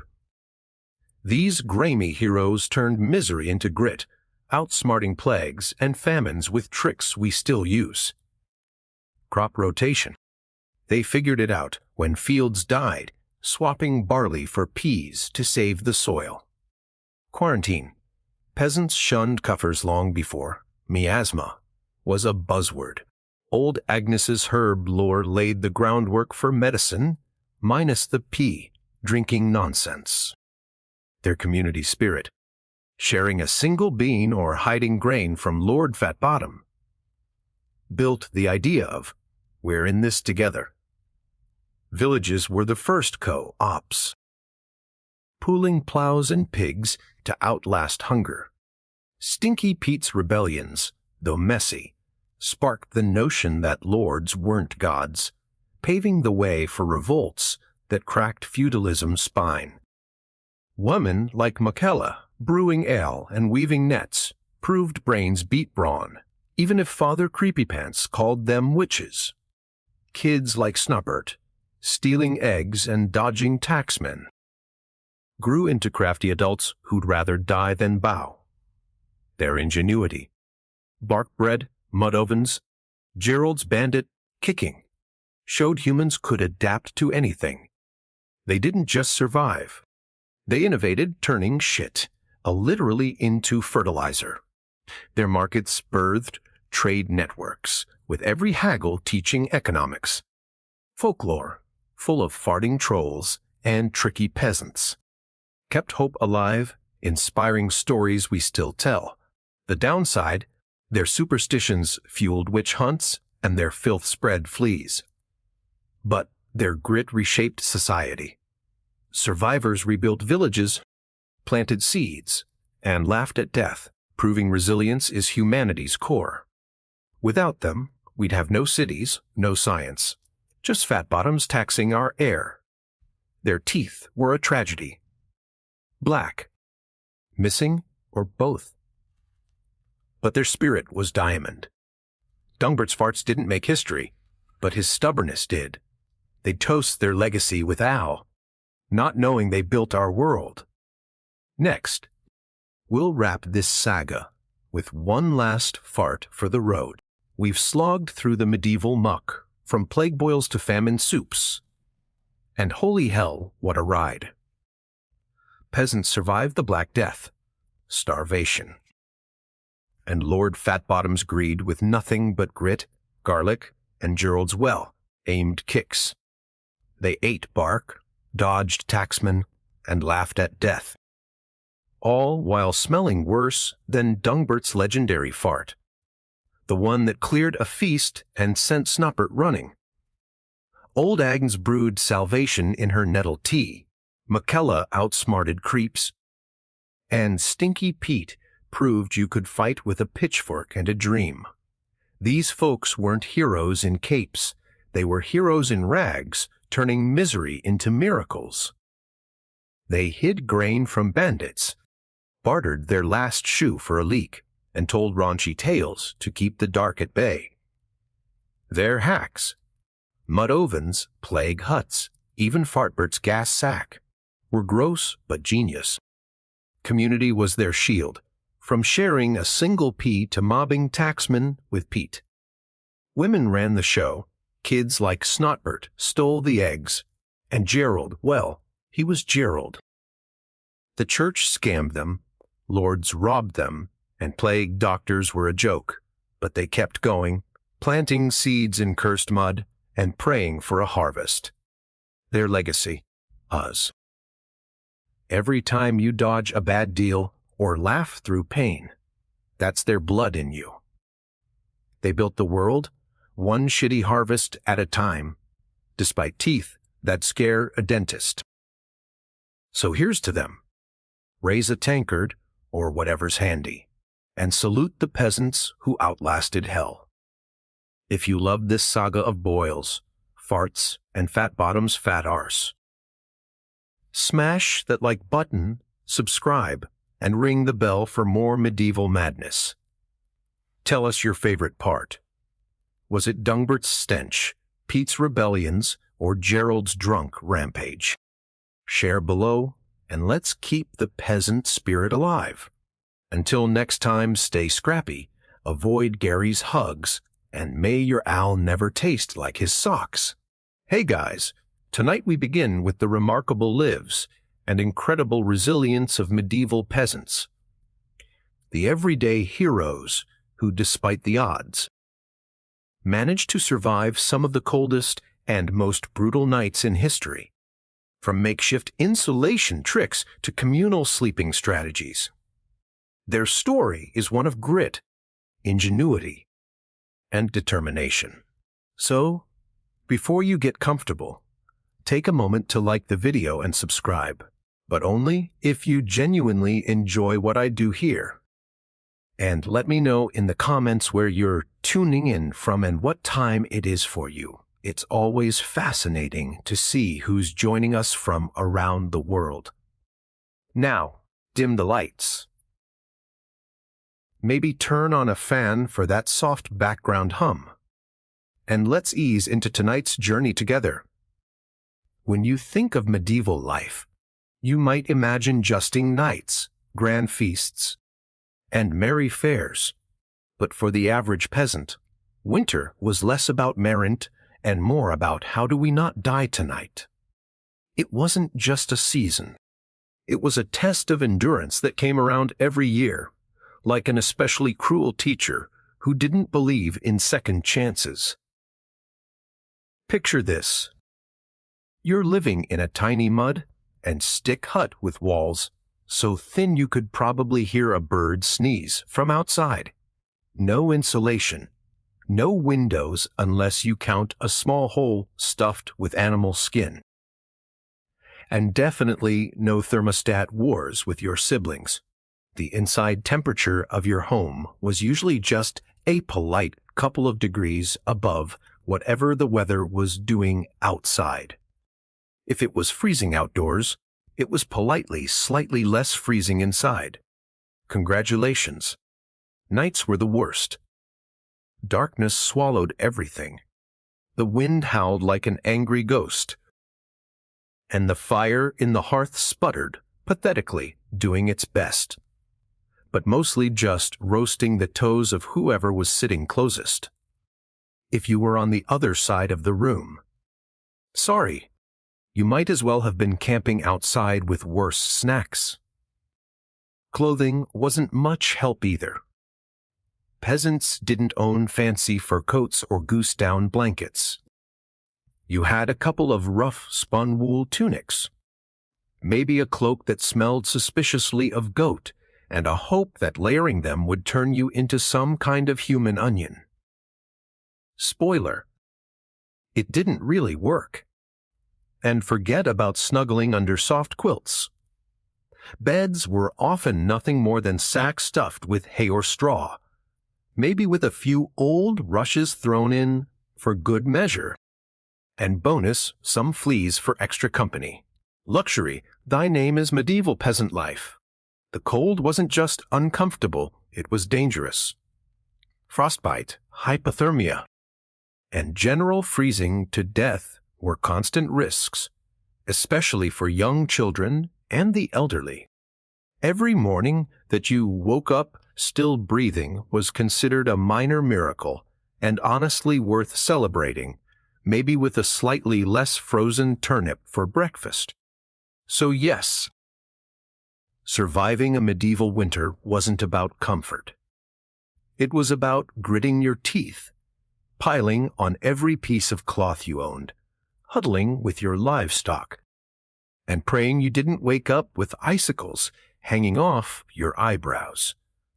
And the real adventure, it was just beginning. If you think your apartment is drafty because the window doesn't close properly, medieval peasants would like a word. Their homes weren't just drafty. They were basically very enthusiastic wind tunnels with a roof. Most peasant houses were what historians politely call wall and orb construction. Translation: sticks crisscrossed like a giant basket smeared with a charming mixture of mud, straw, and animal dung. Yes, dung. They weren't trying to be gross. Dung was a cheap, sticky insulator. Plus, it was always readily available, shall we say. These walls, no matter how lovingly smeared, didn't stand much chance against a proper winter storm. The cold wind found every crack, every gap, and gleefully danced its way into the one-room homes, swirling around and making sure you never got too comfortable. Privacy? Absolutely not. Warmth? Not really. Character building? Definitely. And then there were the roofs. Thatched roofs looked picturesque, sure, but after a few months of rain and snow, they sagged, leaked, and occasionally let in the local wildlife. Nothing says pleasant evening like a squirrel dropping onto your dinner. Windows, if they existed at all, were laughably tiny and usually covered with thin animal hides or wooden shutters. Glass was so expensive that even the lord of the manor probably couldn't afford more than a single tiny pane. And peasants. They were just happy if the wind didn't rip the kowide right off the wall mid-blizzard. To make matters worse, floors were often just compacted dirt. When it rained or snowed heavily, mud seeped up through the ground, so technically you could say they had indoor water features. Not that they appreciate it. In winter, every step inside your own home could feel like trudging across a frozen marsh. Cold from below, cold from above, cold from inside. It was a three-dimensional assault on your body heat. But medieval peasants weren't the hey guys. Tonight we begin with the remarkable lives and incredible resilience of medieval peasants. The everyday heroes who, despite the odds, managed to survive some of the coldest and most brutal nights in history, from makeshift insulation tricks to communal sleeping strategies. Their story is one of grit, ingenuity, and determination.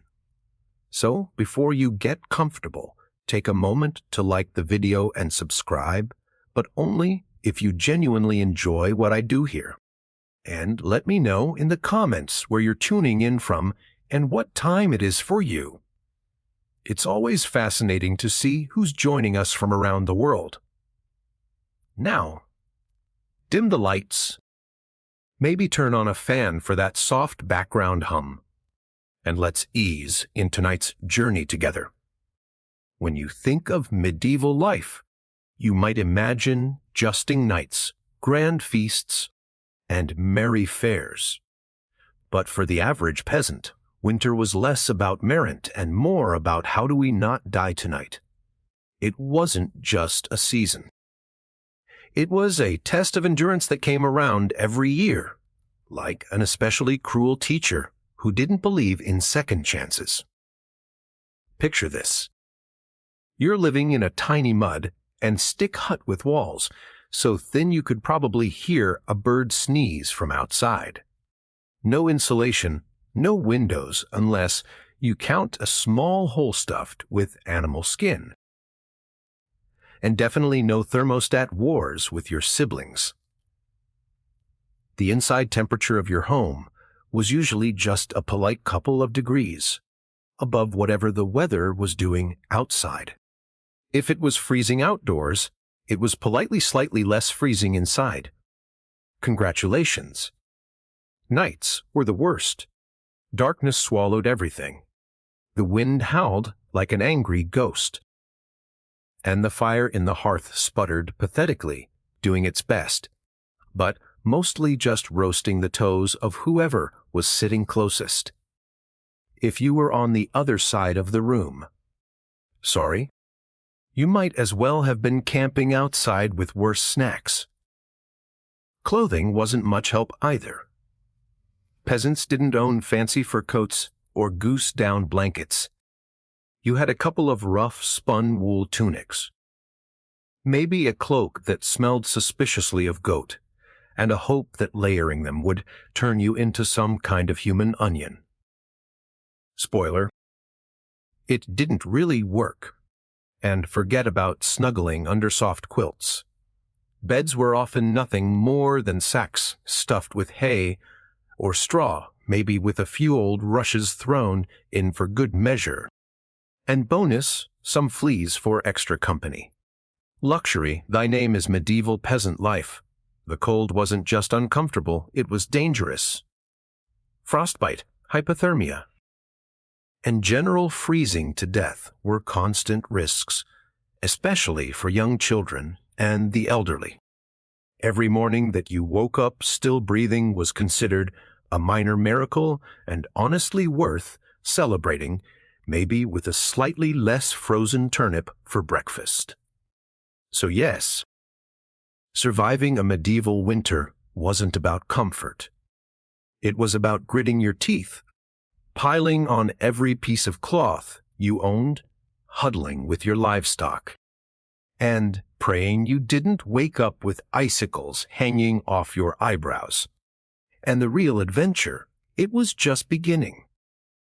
If you think your apartment is drafty because the window doesn't close properly, medieval peasants would like a word. Their homes weren't just drafty. They were basically very enthusiastic wind tunnels with a roof. Most peasant houses were what historians politely call wall and daub construction. Translation: sticks crisscrossed like a giant basket smeared with a charming mixture of mud, straw, and animal dung. Yes, dung. They weren't trying to be gross. Dung was a cheap, sticky insulator. Plus, it was always readily available, shall we say. These walls, no matter how lovingly smeared, didn't stand much chance against a proper winter storm. The cold wind found every crack, every gap, and gleefully danced its way into the one-room homes, swirling around and making sure you never got too comfortable. Privacy? Absolutely not. Warmth? Not really. Character building? Definitely. And then there were the roofs. Thatched roofs look picturesque, sure, but after a few months of rain and snow, they sagged, leaked, and occasionally let in the local wildlife. Nothing says pleasant evening like a squirrel dropping onto your dinner. Windows, if they existed at all, were laughably tiny and usually covered with thin animal hides or wooden shutters. Glass was so expensive that even the lord of the manor probably couldn't afford more than a single tiny pane, and peasants. They were just happy if the wind didn't rip the kawhide right off the wall mid-blizzard. To make matters worse, floors were often just compacted dirt. When it rained or snowed heavily, mud seeped up through the ground, so technically you could say they had indoor water features. Not that they appreciated it. In winter, every step inside your own home could feel like trudging across a frozen marsh. Cold from below, cold from above, cold from inside. It was a three-dimensional assault on your body heat. But medieval peasants weren't the type to whine. They packed gaps with moss, jammed old rags into the worst drafts, and huddled close to each other. Human insulation at its finest. Creativity, stubbornness, and a bit of sheep grease rubbed into the walls were often the only thing standing between them and becoming medieval popsicles. Because if your house was falling apart and your best protection against the elements involved mud and goat hair, well, at least you could laugh about it. Sort of if your teeth weren't chattering too hard. As if the freezing air wasn't enough, medieval peasants also had to battle a silent enemy rising from below. The frozen ground itself. Floors weren't really floors back then. They were just slightly flatter patches of earth inside your home. Maybe, if you were lucky, someone had thrown down some straw or old rushes to give you the illusion of comfort. But make no mistake, you were sleeping one insulted back away from the cold, hard dirt. And oh, that cold was relentless. It seeped up from the earth like an evil little ghost worming its way through the straw into your bones, and straight into your very soul. If you dropped anything onto the floor during a winter night, congratulations. It was now part of the permafrost. Medieval peasants tried to fight this grim battle in a few ways. One method was layering thick mats of straw across the floor, if you could afford it. Or more realistically, if you could steal enough of it from your neighbor's field without getting caught. You might have a decent insulating barrier, but straw flattened fast got moldy even faster and added an extra crunchy soundtrack to your already miserable nights. Some homes layered dried rushes onto the dirt instead. Every so often, they would throw fresh rushes on top without cleaning out the old ones. Over time, this created a fascinating ecosystem of decomposing plants, fleas, and whatever mystery creatures decided to move in. It was basically medieval carpet padding. If your carpet was alive, slightly damp, and smelled like a wet dog. Beds, for those who had them, didn't solve much. They were usually little more than wooden frames packed with, you guessed it, more straw or hay. Instead of cozy mattresses, you had poking, shifting, crunchy layers that did little against the cold radiating from below. Tossing and turning wasn't about comfort. It was a desperate, awkward dance to keep blood flowing and avoid freezing one side of your body. The truth is, medieval peasants didn't conquer the icy ground so much as learned to live uncomfortably above it. A good night's sleep wasn't about dreams or softness. It was about waking up with all your toes still attached. And if you could pull that off, hey, you were doing better than most. If medieval homes had a single hero during winter, it wasn't the roof or the walls, or even the brave layers of dirt and dung insulation.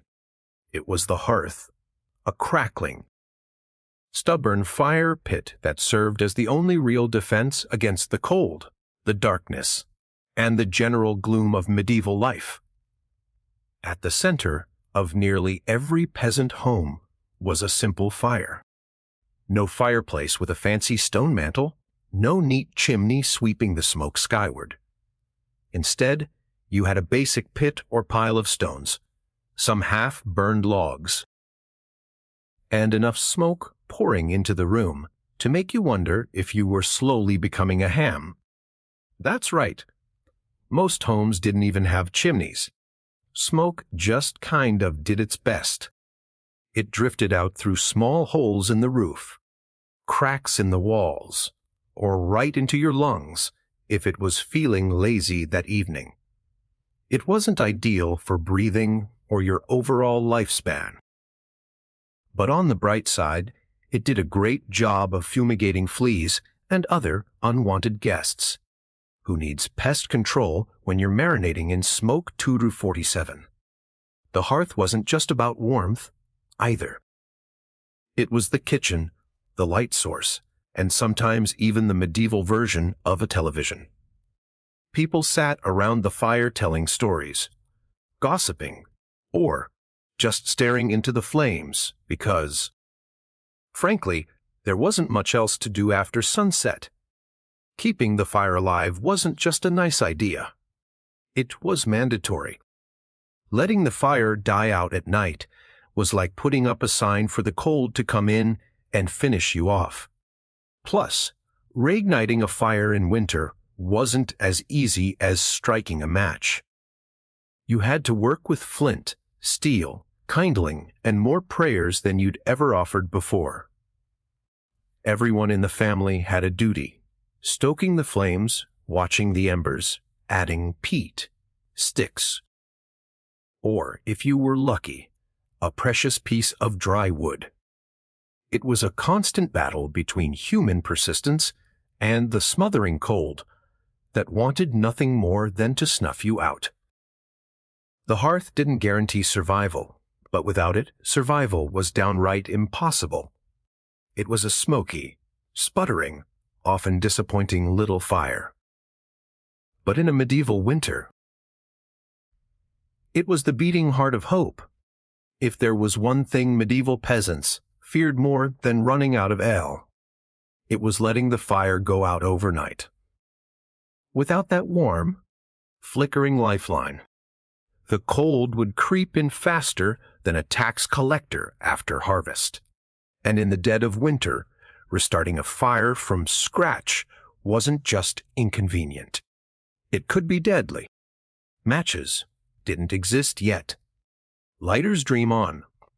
Rekindling a fire meant striking flint and steel together, praying for a single precious spark, and then coddling that spark with tender love and whatever dry kindling you hadn't already burned days ago.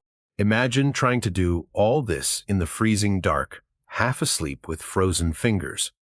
Now add a hungry wolf howling in the distance for extra motivation. So peasants got smart. They banked the fire. No, not in a cozy savings account. Banking meant carefully burying the embers under a mound of ash right before bed.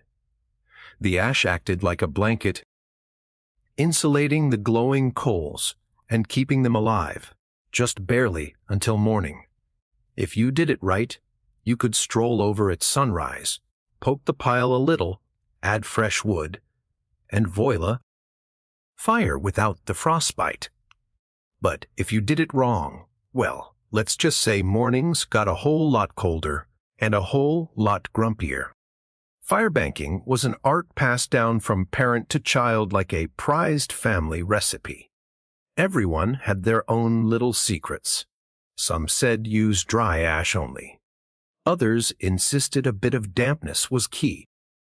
Some packed the embers tight. Others let them breathe. You could practically start a medieval argument just by suggesting a better firebanking method. It was the ancient version of arguing over barbecue techniques, just with slightly higher survival stakes. Sometimes banking the fire wasn't enough. A howling wind might sneak through a crack and snuff it out anyway. Or a clumsy sheep might stumble into the hearth. Yes, it happened. That's why some families took turns getting up in the night to check the coals. Basically, the medieval equivalent of sleepwalking to the thermostat. In the end, firebanking was less about mastering nature and more about buying just a few more precious hours of warmth. And if you woke up to even a single surviving ember, that was your victory right there. And enough to face another day of battling the cold. In medieval times, the phrase, "the more the merrier," wasn't just about parties. It was a winter survival tactic. When the fire sputtered and the freezing winds whistled through every crack, there was one surefire source of warmth: each other. And if that meant sleeping cheek to cheek with your entire family, neighbors, livestock, and possibly a very confused goose, so be it. Forget about personal space. Privacy wasn't even a concept. On the coldest nights, the goal wasn't comfort. It was don't wake up frozen to the floor. Entire households piled into the warmest corner of the house, wrapped in whatever scraps of cloth they could find, and formed what could best be described as a desperate, snoring human lasagna. Younger kids squeezed in between parents.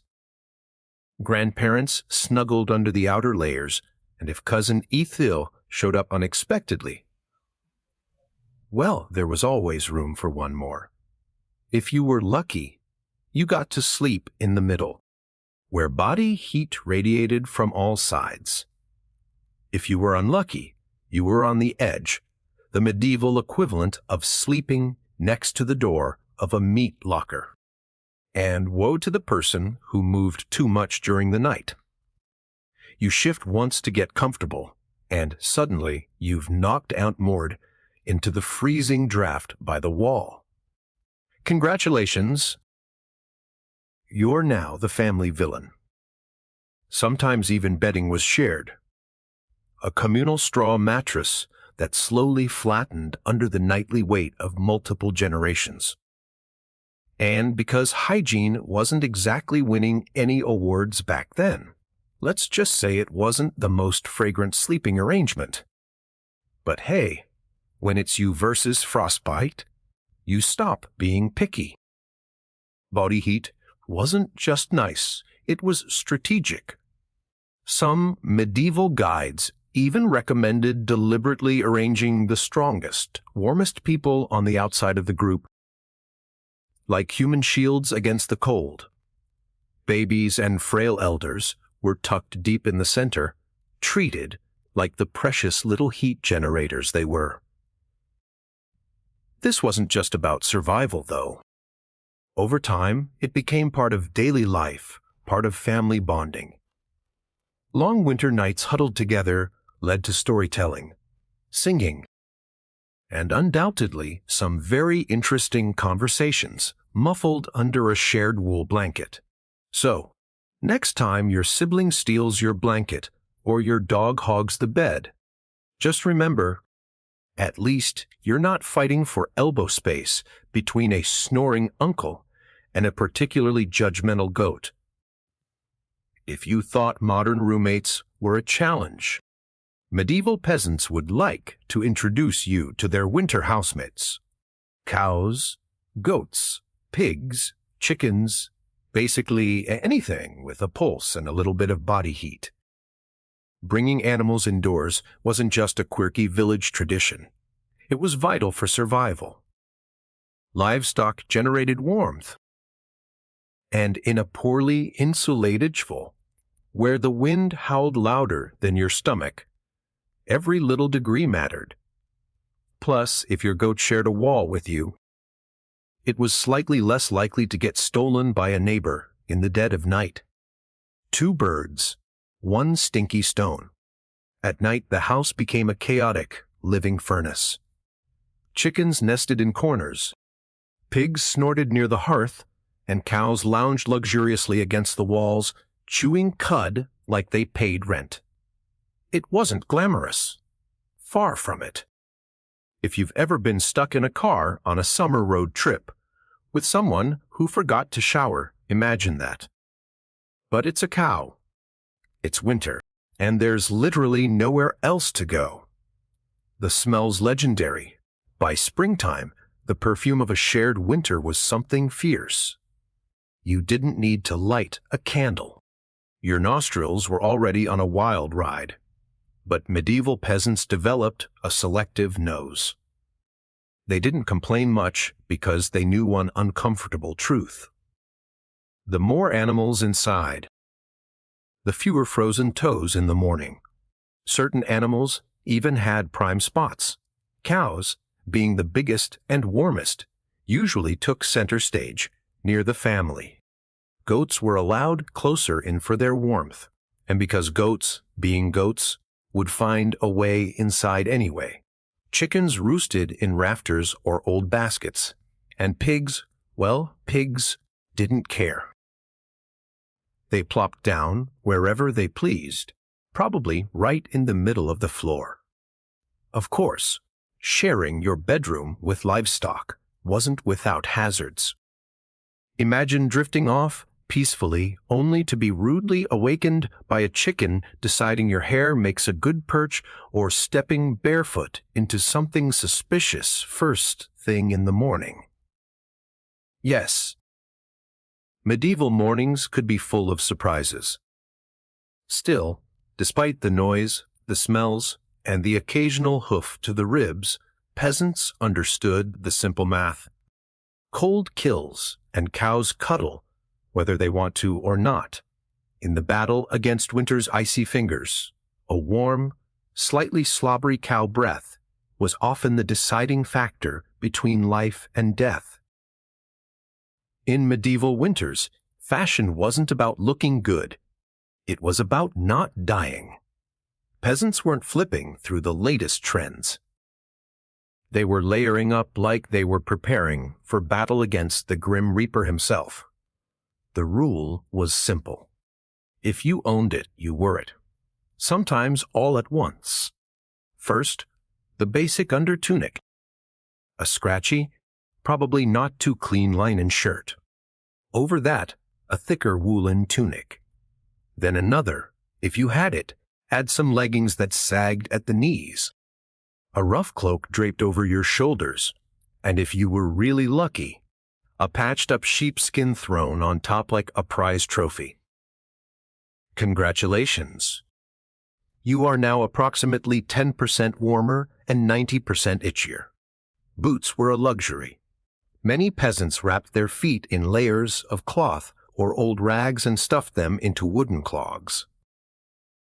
If the cold still bit through, well, you just added another rag and hoped you didn't lose a toe. And forget about washing all these layers. Washing your clothes in the middle of winter meant dragging them to a frozen stream, smashing through the ice, and then waiting 2 days for your only shirt to dry. If it didn't just freeze into a tragic shirt cycle, most peasants wisely decided that smelling like a mix of smoke, sweat, and sheep was a small price to pay for not freezing solid. Interestingly, the dirt and grease buildup had a bonus feature: insulation. That grimy layer locked in body heat. It was like a medieval Gore-Tex jacket. Just smellier and far less socially acceptable today. Hats, scarves, and gloves were prized treasures. A simple woolen cap could mean the difference between making it through the night or waking up with hair frozen to the wall. Gloves were often homemade from whatever scraps of leather or fabric people could scredge, sometimes looking more like sad puppet costumes than anything fashionable. Children were especially swaddled until they resembled overstuffed turnips waddling awkwardly around the house. The goal was to trap as much precious body heat as possible. Style, elegance. Never heard of them. Warmth was the real medieval flex. So the next time you complain about layering up for a chilly day, just remember medieval peasants walked around wearing half their wardrobe at once, looking like lumpy laundry bags and counting themselves lucky for it. In the medieval peasant playbook, dirt wasn't just something you scrubbed off. It was practically a survival tool. As it turns out, getting grimy wasn't a sign you'd given up on life. It was tactical, strategic, dare we say genius. See, winter posed a very specific problem: heat loss. Clean clothes, especially freshly laundered linen, were surprisingly terrible at keeping you warm. They were breathable, sure, but when the air temperature hovered somewhere between hypothermia and instant regret, breathable wasn't exactly a selling point. That's where dirt came in. As peasants trudged through day after day without washing their clothing, layers of grime, natural body oils, and good old-fashioned mud began to build up on their tunics, cloaks, and leggings. Over time, this natural armor clogged the tiny gaps in the fabric, making clothes more wind-resistant. It was like medieval weatherproofing, just smellier.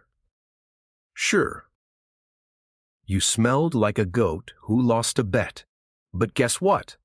You were warm. In fact, some medieval folks believed that washing yourself too often in winter could actually make you sick. Better to keep that protective holy filth barrier intact. Bathing was rare, laundry even rarer. And soap, when it existed, was reserved for serious occasions, like when the bishop showed up or maybe right before you died. Adding to the strategy, peasants layered their clothes without changing the ones underneath.